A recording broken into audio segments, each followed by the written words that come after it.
Hello అండి, అందరికీ welcome back to my channel. ముందుగా అందరికీ వరలక్ష్మి వ్రతం శుభాకాంక్షలు అండి. ఈ పాటికే అందరి ఇళ్లలో వరలక్ష్మి వ్రతం పూజలు అయితే అయిపోయి ఉంటాయి. నేను కూడా చాలా చక్కగా వరలక్ష్మి వ్రతం అయితే చేసుకున్నా. నేను ఎలా చేసుకున్నాను ఏంటి అనేది ఈ వీడియోలో పూర్తిగా చూపిస్తాను. వీడియోని స్కిప్ చేయకుండా చివరి వరకు చూడండి. ముందైతే అమ్మవారిని ఇలా అయితే అలంకరించుకున్నాను అనమాట.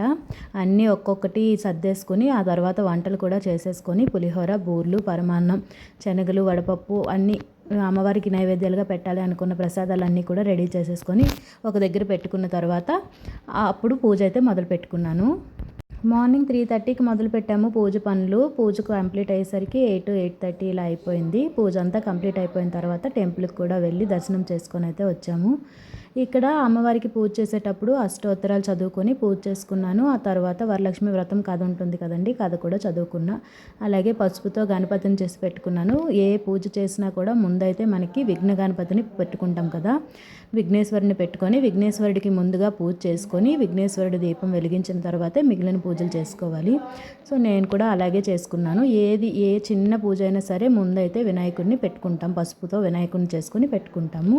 ఇంకా వినాయకుడి పూజ అయిపోయిన తర్వాత అష్టోత్తరాలు అయితే చదువుకున్నాను అనమాట. నేను ఎప్పుడు కూడా ఇలా అమ్మవారిని కలశానికి ఇలా చీరలా కట్టుకొని అమ్మవారిని రెడీ చేసుకుంటాను. ఆ తర్వాత ఫోటో ఎప్పుడు ఫస్ట్ స్టార్టింగ్లో పూజ చేసేటప్పుడు ఫోటోతోనే చేసేదాన్ని, అందుకని ఫోటో కూడా పెట్టేసుకుంటాను. అలాగే చిన్న లక్ష్మీదేవి విగ్రహానికి అష్టోత్తరాలు చదువుకొని అక్షతలు, పువ్వులతో పూజ అయితే చేసుకుంటాను. మరి మీరు వరలక్ష్మి వ్రతం ఎలా చేసుకున్నారు అనేది ఖచ్చితంగా కామెంట్ సెక్షన్లో షేర్ చేయండి.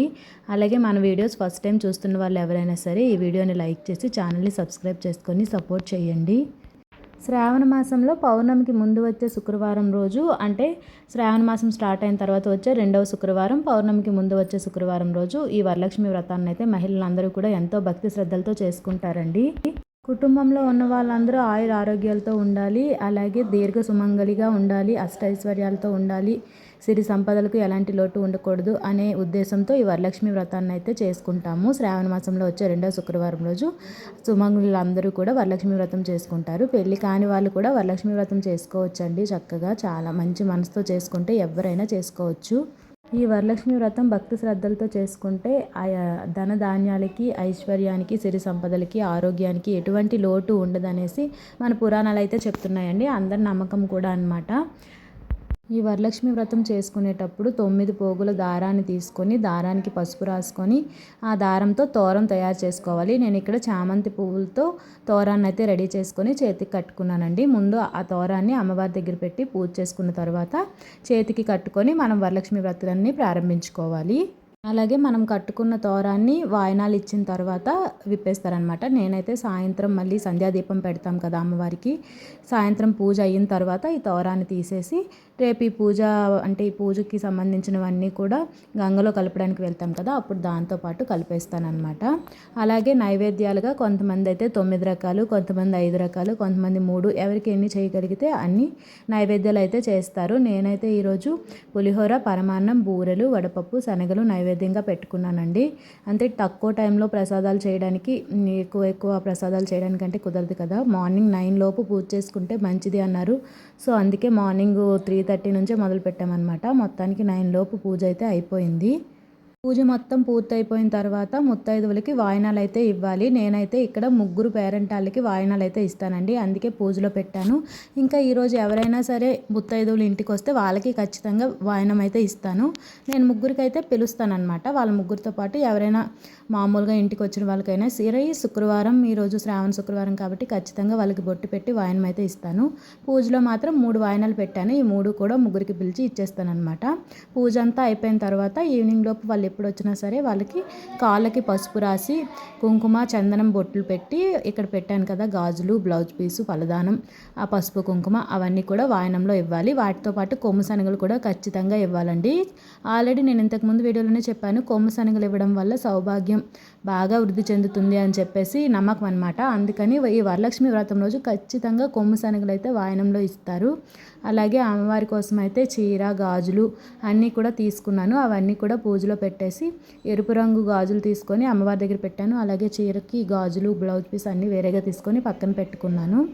అలాగే ఈరోజు ఒక్కొక్కరు ఒక్కొక్క వస్తువులతో పెట్టుకుంటారనమాట. కొంతమంది వెండి వస్తువులు కొంటారు, కొంతమంది గోల్డ్, లేని వాళ్ళు కాసు అయినా పెడుతూ ఉంటారు. ఏమీ లేకపోయినా పర్వాలేదండి, నిండు మనసుతో పూజ చేసుకుంటే సరిపోతుంది.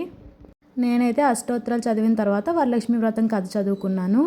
ఇక్కడ ఈ పువ్వులు కనిపిస్తున్నాయి కదా, ఇవన్నీ కూడా అష్టోత్తరం ఒక్కొక్క నామంకి ఒక్కొక్క పువ్వు అయితే వేస్తానన్నమాట. ఒకవేళ పువ్వులు లేకపోతే అక్షింతలతో కూడా చేసుకోవచ్చు.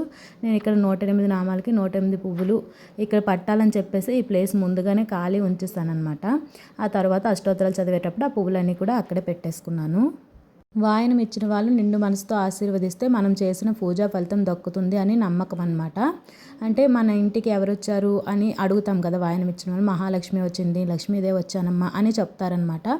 అందుకని వాయనం ఇచ్చిన వాళ్ళని నిండు మనసుతో ఆశీర్వదించమని అడుగుతారు. పసుపు రాసి బొట్లు పెట్టి వాయనం ఇచ్చిన తర్వాత ఆశీర్వాదం తీసుకుంటే వాళ్ళు ఆశీర్వదించిన ఫలితం ఖచ్చితంగా లభిస్తుంది అనే నమ్మకం అనమాట. ఇంకా పూజ మొత్తం పూర్తయిపోయిన తర్వాత ఇంకా హారతి అయితే ఇచ్చేస్తున్నానండి.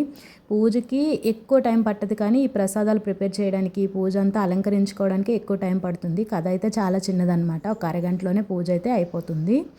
ఇంకా అన్నీ రెడీ అయిపోయిన తర్వాత పూజ కథ కూడా చదవడం అయిపోయిన తర్వాత నేనైతే ఇలా హారతి కూడా ఇచ్చేసుకుంటున్నా. ముందు అమ్మవారికి అయితే హారతి ఇచ్చేసాను.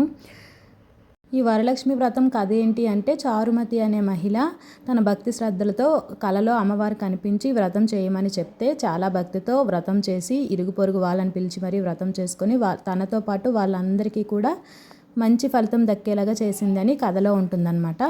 అందరూ మ్యాక్సిమం వరలక్ష్మి వ్రతం చేసుకొని కథ అయితే చదువుకుంటారు. నేను కూడా ఈరోజు వరలక్ష్మి వ్రతం చాలా చక్కగా, చాలా ప్రశాంతంగా ఉదయానికే చేసుకున్నానండి. ఎవ్రీ ఇయర్ కూడా నా పూజ అయ్యేసరికి మ్యాక్సిమం 11:30 ఇలా అయిపోయేది అనమాట. ఈరోజు మాత్రం 8:30 లోపే పూజ అయితే అయిపోయింది, చాలా తొందరగా అయిపోయింది. ఇంకా ఫలదానాల కోసం అయితే పిలిచాను, వాళ్ళు ఇంకా రాలేదన్నమాట. వాళ్ళు వచ్చినప్పుడు వాళ్ళకి ఫలదానాలు అయితే ఇస్తాను. ఈరోజు మొత్తం ఈ దీపాలు వెలుగుతూనే ఉంటాయన్నమాట. నెయ్యి దీపాలు కదండి, అలా వెలుగుతూనే ఉంటాయి. ఒకవేళ అయిపోతే మళ్ళీ నెయ్యి వేస్తూ ఉంటాను. అందుకని ఈవినింగ్ వరకు ఎప్పుడు వచ్చినా పర్వాలేదని చెప్పేసి వాళ్ళకి ఫలదానాలకి అయితే పిలిచాను. ఎప్పుడు వచ్చిన వాళ్ళకి అప్పుడైతే ఇచ్చేస్తాను. మా ఇంటి వరలక్ష్మి వ్రతం అయితే ఇలా పూర్తి చేసుకున్నాము. మరి మీరు వరలక్ష్మి వ్రతం ఎలా చేసుకున్నారు ఏంటి అనేది కామెంట్ చేయండి. వీడియో నచ్చితే లైక్ చేసి ఇలాంటి మరిన్ని వీడియోస్ కోసం ఇప్పుడే మన ఛానల్ని సబ్స్క్రైబ్ చేసుకోండి.